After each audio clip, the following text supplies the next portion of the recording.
श्रीनाथ जी का स्वरूप परमानंद प्रदान करता है।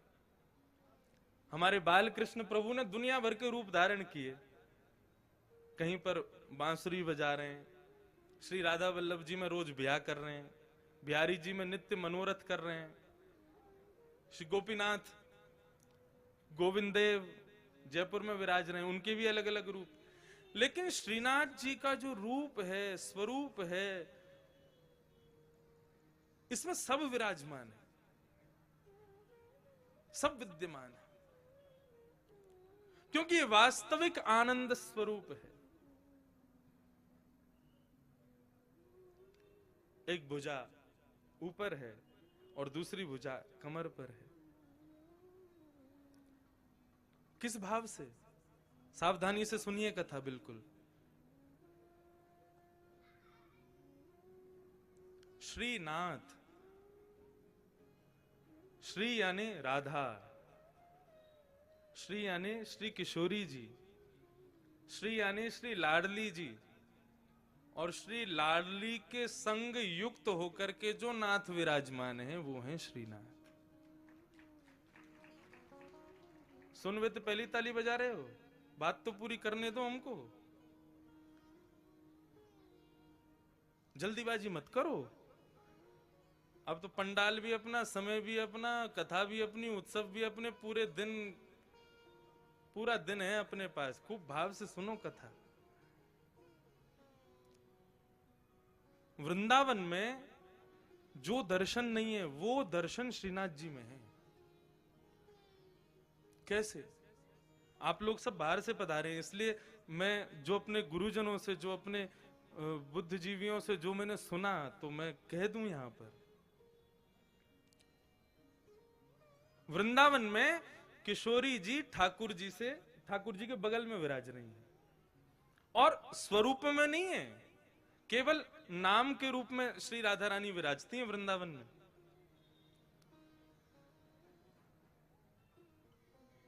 जब देखी वृषभानुजा हिय विच उठी है हुक, वंशी रह गई हाथ में फिर ना लागी फूंक। वृंदावन में श्री किशोरी जी अपना स्वरूप नहीं दिखाती। क्यों? क्योंकि एक बार ठाकुर जी मुरली का नाद कर रहे थे, तो एक मयूर मोर नृत्य करता हुआ ठाकुर जी के सामने आया और ठाकुर जी को इशारा करने लगा, चलो हम आपको किसी से मिलवाने ले चलें। भगवान बोले किससे मिलवाने ले चलो? चलो तो सही। लेके गया तो एक कुंड में एक गोपी कुंड का जल भर रही थी, तो मयूर इशारा करता है, इनको देखो, इनसे मिलवाने लाए हैं। भगवान बोले कौन है? मयूर बोला खुद ही देखो। अब ठाकुर जी खूब उमड़ घुमड़ करके वेणु बजा रहे हैं, ऐसे ऐसे तान बजावे कि भाई ये घूम के गोपी देखे तो इसका चेहरा दिखे। लेकिन वो गोपी अपने कार्य में व्यस्त थी। लेकिन जैसे ही कार्य पूरा हुआ और जैसे ही उसने गागर में जल भर के जैसे ही अपने मस्तिष्क पर धारण किया और कार्य पूरा करके जैसे ही पीछे मुड़ी ठाकुर जी की ओर देखा, तब ये पद गाया। बोले जब देखी वृषभानुजा, वो कोई गोपी नहीं है, श्री राधा रानी है। जैसे ही उनका दर्शन किया तो ठाकुर जी बंशी बजाना भूल गए। मतलब उंगलियां तो नर्तन कर रही हैं लेकिन फूंक नहीं निकल रही हृदय से, इतनी सुंदर श्री किशोरी जी। तो जैसे ही देखा कि भैया ये वेणु, ये क्या वेणु पे केवल उंगलियां घुमा रहे हैं, बजा क्यों नहीं रहे?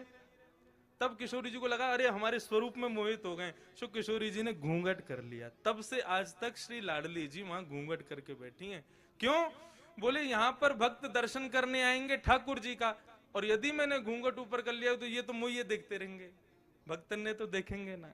तो यहां हमारे श्री किशोरी जी घूंघट करके बैठी हैं। लेकिन नाथद्वारा में किशोरी जी कहां है? नाथद्वारा में लाडली जी कहां है? ये जो स्वरूप है ये श्री लाडली जी का है।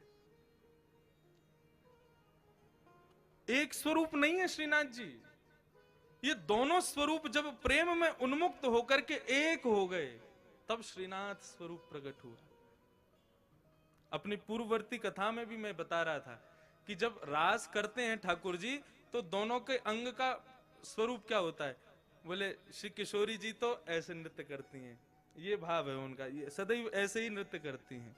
और श्री ठाकुर जी दोनों श्री विठलनाथ के रूप में, जैसे दोनों कमर पर हाथ रख करके और इस प्रकार से ठाकुर जी नृत्य करते हैं।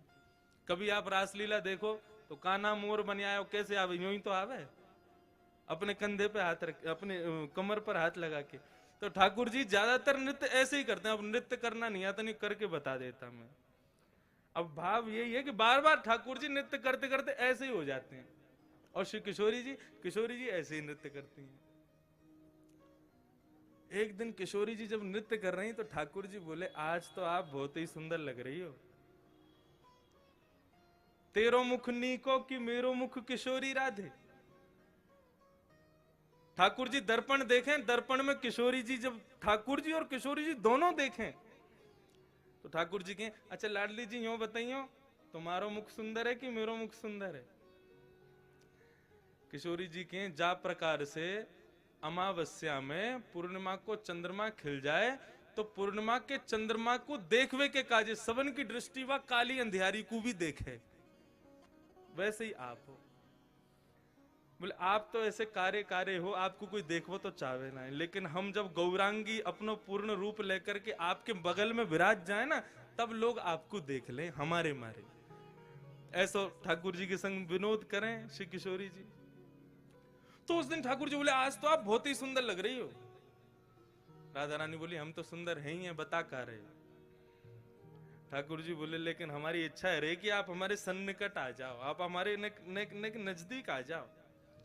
किशोरी जी बोली, देखो ये सब सखियां नाच रही हैं, सब नृत्य कर रही हैं, सब रास कर रही हैं, अब हम इन सबन के सामने आपके समीप आमे ना तो हमको न कष्ट होवे। सो किशोरी जी तो आमे नहीं, ठाकुर जी बार बार ऐसे नाचते नाचते उनके बगल में पहुंच जाएं कि हमारे पास आमे। लेकिन ललिता, विशाखा और श्री यमुना, इन तीनों के हृदय में यह भाव आया कि ठाकुर जी की बड़ी इच्छा है रही है श्री किशोरी जी के आलिंगन की, हृदय से लगावे की, लेकिन हम लोगन के संकोच के मारे कर नहीं रहे। सो तीनों नृत्य करते करते वहां से अंतर ध्यान हो गए, ताकि हमारा संकोच दूर हो जाए, हमसे जो संकोच है वो दूर हो जाए। जैसे ही तीनों वहां से प्रस्थान किए, ठाकुर जी ने और श्री लाडली जी ने, देखिए अब कोई ना है, अब तो समीप आ जाओ हमारे, आपको स्वरूप इतना बढ़िया मनमोहक लग रहा है। सो किशोरी जी तो ऐसे नृत्य करते करते और ठाकुर जी ऐसे नृत्य करते करते जैसे ही आकर के आलिंगन कियो है, सो आधो स्वरूप तो श्री किशोरी जी को और आधो श्री ठाकुर जी को श्रीनाथ रूप में प्रकट हो गए। बोलो श्रीनाथ प्यारे की जय।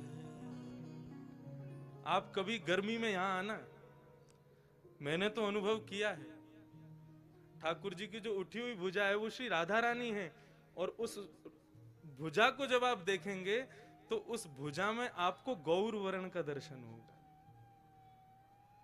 अभी तो ठाकुर जी ने पूरा अंग ढका, केवल मुखमंडल दिखाते हैं, लेकिन कभी गर्मी में आप आओगे तब ठाकुर जी के श्री अंग का दर्शन कीजिएगा, आपको श्री किशोरी जी भी दिखेंगे। तो आधा भाग श्री लाडली जी हैं और आधा भाग श्री ठाकुर जी हैं, दोनों के रूप एक हुए तब श्रीनाथ प्रकट हुए। हमारे ब्रज वृंदावन में तो फिर भी राधा रानी ने थोड़ा सा दूर है के बैठी हैं, लेकिन यहां तो एक में ही बैठी। और यहां आए कहां थे, कहां से आए, हमारे यहां से ही तो आए, हमारे ब्रज से ही तो पधारे। कल यहां पर प्रेस कॉन्फ्रेंस हो रही थी, तो हमारे प्रेस के सब भाइयों ने हमसे पूछा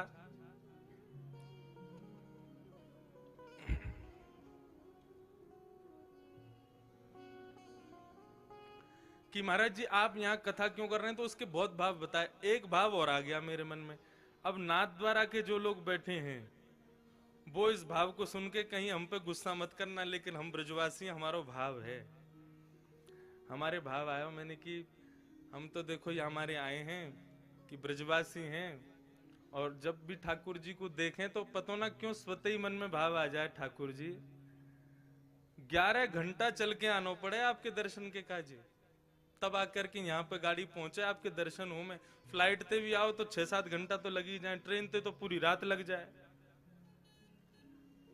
हम ब्रजवासी आपके प्राण धन है, आप ही कहो ब्रजवासी वल्लभ सदा मेरे जीवन प्राण। श्री गोवर्धन कभी कभी आपके बगैर सूनो लगे, तो हम ब्रजवासी पे कृपा करो, बहुत दिना विराज ली राजस्थान में, अब जल्दी ब्रजधाम वापस चलो। हमारे हृदय में तो ये भाव आ जाए। तो प्रेस वाले क्या बोले, आप हमारे ठाकुर जी को चुरावे आए हो यहाँ पे? मैंने भैया चुरावे तो ना आए। बोले हमारे ठाकुर जी कहीं ना जाएंगे, अब संभव ही ना है, वो तो यहीं रहेंगे, यहाँ से कहीं नहीं जाएंगे। मैंने कि आप काहे को गुस्सा रहे हो, मतलब ठाकुर जी गए तो आप कौन से यहाँ रहोगे, आप भी आओगे। और मैंने हम सब ब्रजवासी सब आपको स्वागत करेंगे, पधारो भैया हमारे ब्रज में पधारो।